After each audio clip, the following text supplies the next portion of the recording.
Okay, will the defendant need to be sworn? Will he be testifying?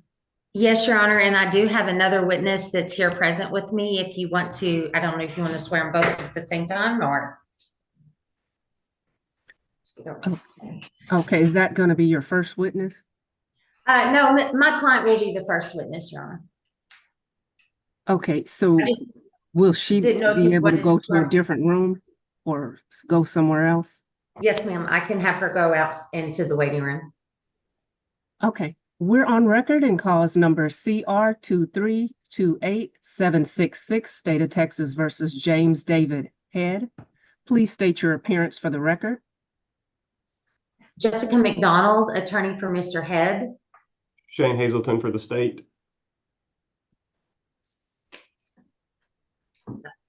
All those, Deborah Head, A witness. witness. okay. All those intending to testify, please raise your right hand. Do you swear or affirm the testimony you'll give will be the truth and nothing but the truth? I do. Okay, and if Ms. Head can go to a different room? Ms. Head, go ahead and just wait right out.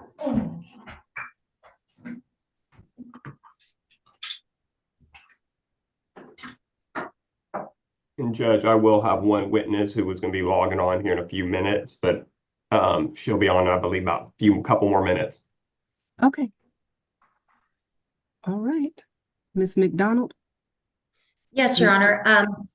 By way of just a brief opening, I expect that through my witnesses today will show the court that the presiding judge, Judge Blake, who has presided in Fannin County for a number of years, so she often knows parties and players that come before her court, and that does not in itself rise to the level of any need to recuse her. I believe that the evidence will show today that in this particular case, my client, Mr. Head, is the ex-husband of one of Judge Blake's former court reporters. I believe that the evidence will show that there have been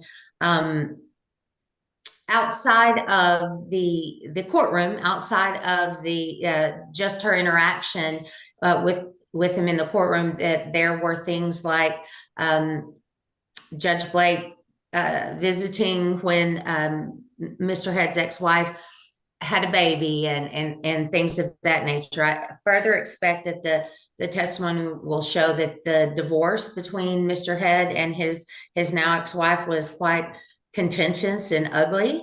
And I believe the evidence will show that my next witness, Miss Deborah Head, has actually had some criminal charges filed against her that were in front of Judge Blake, arising out of incidents with Mr. Head's ex-wife, again, the person with whom Judge Blake had, at least a professional relationship, and perhaps a bit more when you take into account, her doing nice things like, sending baby gifts or visiting after that. All right, folks, buckle up because today's courtroom is absolutely wild.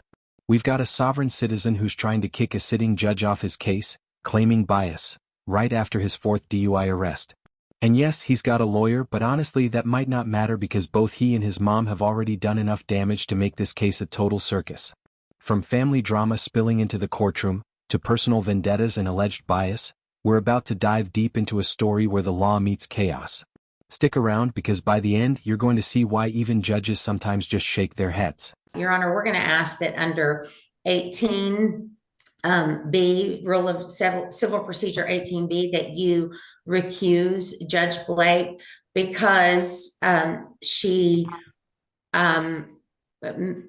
very well may have a personal bias against Mr. Head based on her interactions with him and other members of his family. And if not, then we're asking that you grant that under 18B1, that the impartiality might reasonably be questioned. We want our justice system to not even have the appearance of any impropriety. And so with all the factors we expect to show you today, we ask that you find under 18B 1 and or 2 that Judge Blake should be recused from this particular case.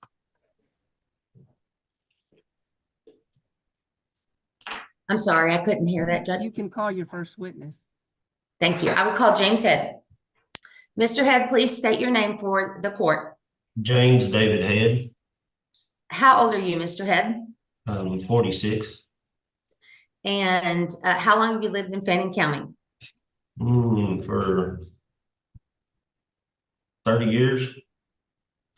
Now, you are currently under an indictment for a DWI third offense, and that is being that case was indicted into the 336 Judge Blake's court. Is that right? Yes, ma'am.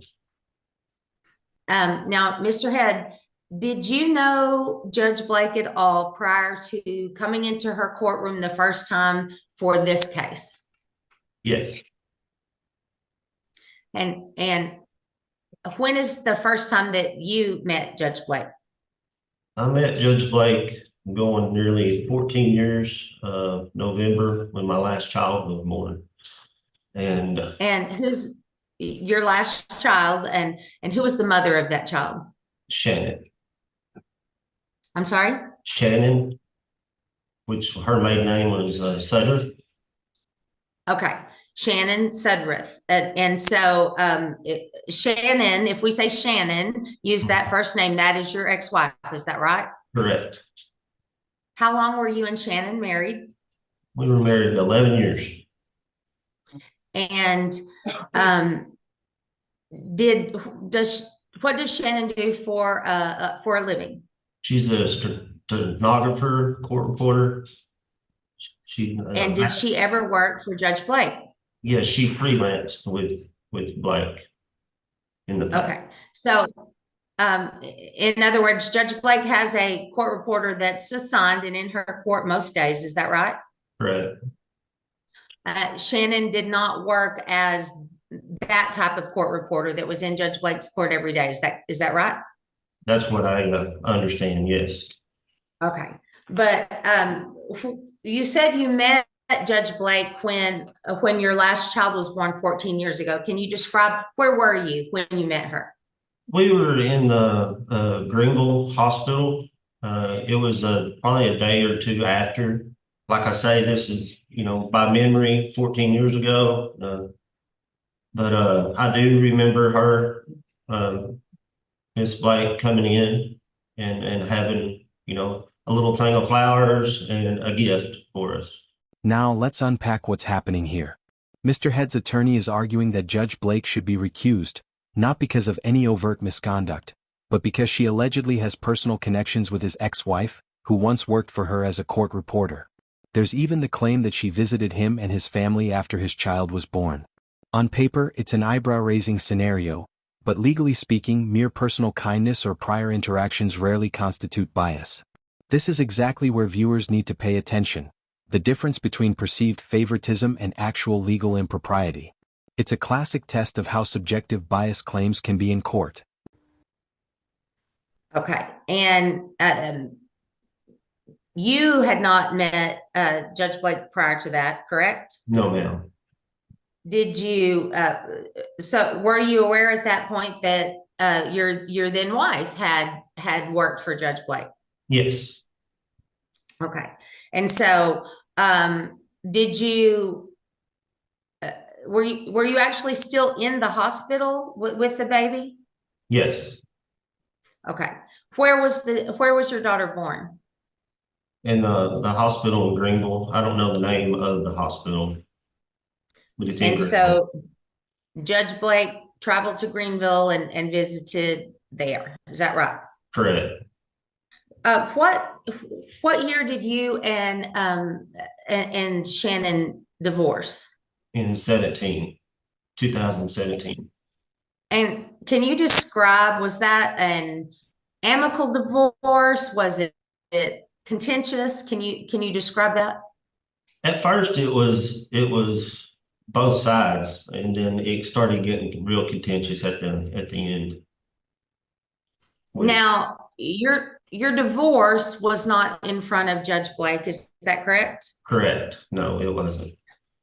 It was here in Fannin County, though, is that right? Yes. Did Judge Butler preside over that matter? Judge Butler did, yes, sir. Okay. During the divorce, would you describe how would you describe things between you and Shannon? Well, let me ask you this. Today, do you and Shannon maintain a civil relationship today? No, we do not. Do you speak to each other? No, Do you have any possession and custody rights to your 14-year-old daughter? I do, but I hadn't. We usually had like a week, every other weekend, and that was eliminated last February. Okay. And did Shannon take you back to court for that? No, no, ma'am. How did that become eliminated? She stopped coming to my house to stay every other weekend, to where my boy Okay. was staying every other week. And now with all of this, with me going to jail in February, my son hasn't been coming. Here's where the story gets interesting. Mr. Head takes the stand and recounts meeting Judge Blake 14 years ago when his last child was born. He admits he barely remembers the encounter, except that she brought flowers and a gift. That's right. The same judge he's now accusing of bias actually performed an act of kindness for his family. This raises the big question: how does one interpret gestures of goodwill as bias in a courtroom setting? And viewers, take note, the courtroom is about rules and evidence, not personal feelings. Yet, this testimony perfectly illustrates how convoluted and dramatic these sovereign citizen claims can become. Now, during the course of your divorce, well, let me ask you this. Are you aware of whether or not your mom has been prosecuted in the court where Judge Blake presides? Yes, Were you present in court for any of those occasions? yes, Did you were with your mom in Judge Blake's court? Is that right? yes, ma'am. And for what was your mom being prosecuted? She keyed my ex-wife's car after a hearing with Judge Butler in Judge Butler's court. And Shannon, my ex-wife, filed charges against her for that. Now let's zoom out for a second. Mr. Head's divorce with Shannon wasn't exactly friendly. He admits it became contentious, and now he has minimal contact with his children due to legal complications. Add his criminal charges and the ongoing tension with his mother's legal troubles, and you get a perfect storm. This is a great example for viewers. Personal family drama, past grievances, and criminal history can all collide in a courtroom, creating a situation that's as emotional as it is legally complex. It also highlights why the judge's patience and adherence to procedure are so crucial in cases like this. Okay. So, and to be fair, your mom pled guilty, said she did that. Is that right? Yes, she did. But the king of the car, the Criminal Mischief Act, happened during the course of the divorce between you and Shannon. Yes. Yes, it did. I'm sorry. Okay. It did, yes. And that case was prosecuted in front of Judge Blake. Yes. Do you have reason to believe that Judge Blake has a personal bias against you? I do. Objection, calls for speculation, Judge. Sustained. Do you feel like you've been treated fairly in front of Judge Blake? No, ma'am, I haven't. Why not? I'm not think I mean, it happened with my mother, and now it's happened to me now. And with the way I've been out on bond, I've done everything that I was asked to do. Maybe not in a timely manner, not on my part, but on getting these devices and all this. And I mean, I feel like that she's really biased against me just because of my past with my ex-wife. I don't know if she's like taking sides or what, but it's just, I'm not getting a fair trial on this. You were, when you were first arrested on this, the offense that's currently in front of you, you were, a bond was set and you made that bond and bonded out of jail. Is that right? Yes, ma'am. The magistrate who set your bond, did they put conditions, on you of having to wear the scram device? No, ma'am, they didn't. When you, when Judge Blake reviewed your bond, did she add that device? Yes, she did. Now, you understand that Judge Blake can amend bond conditions as she sees fit to protect the community.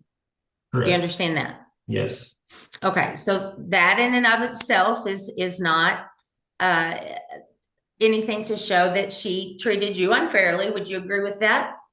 well, when I first got out on bond in May of 2023, I didn't have any bond conditions other than going in and to check in with the bond officer. I double checked with my bail bondsman, and there was no stipulations on scram device or anything on my bond conditions at that time.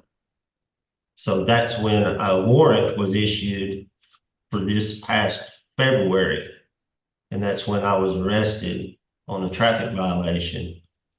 And I asked her what was my warrant for, and it was for not having a scram device. And when you bonded out, In April. you were not informed. In fact, you got a copy of the bond conditions and the scram was not on that.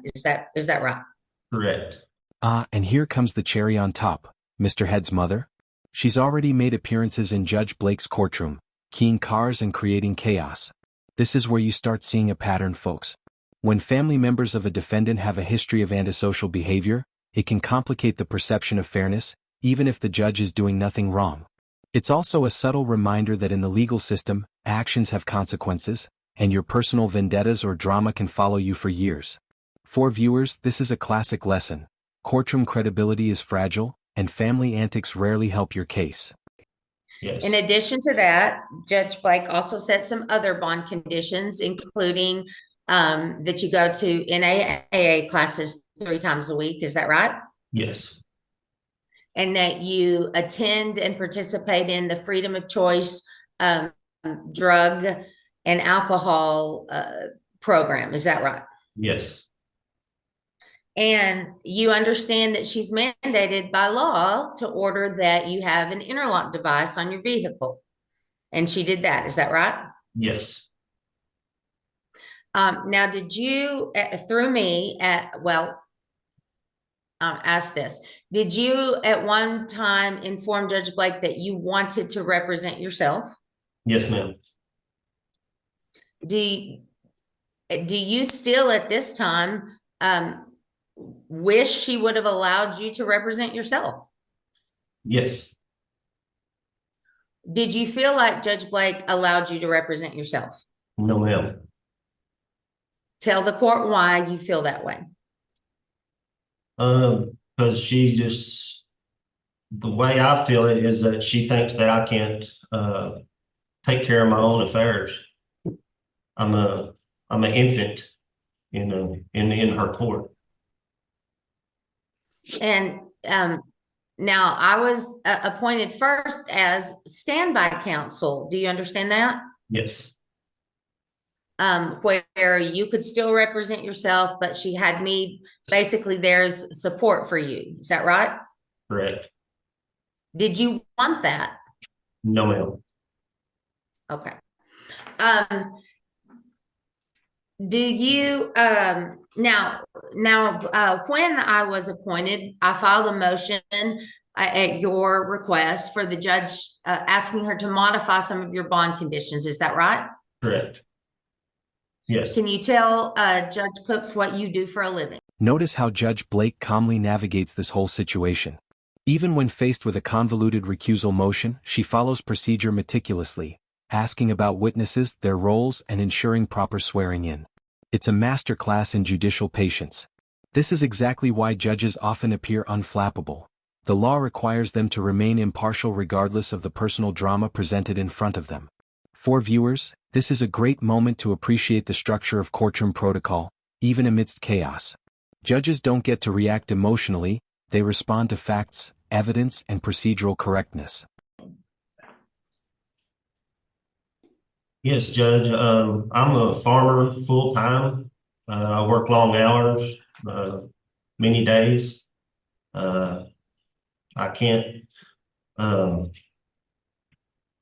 tried to get with her with, on the bond conditions to help me out because I'm working and I'm pretty much like second in command of the farm and they really need me.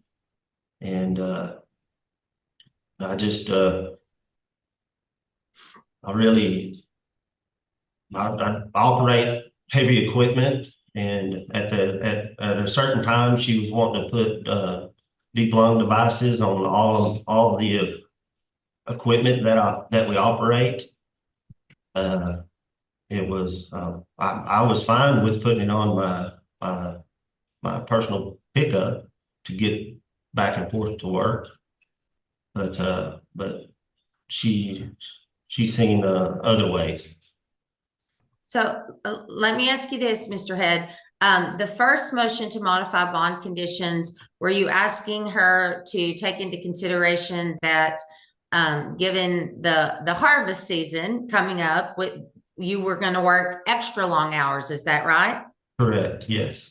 And the bond conditions that you attend NAAA 3 times a week and that you attend and work with freedom of choice, were those putting an extreme burden on your ability to take care of your responsibilities at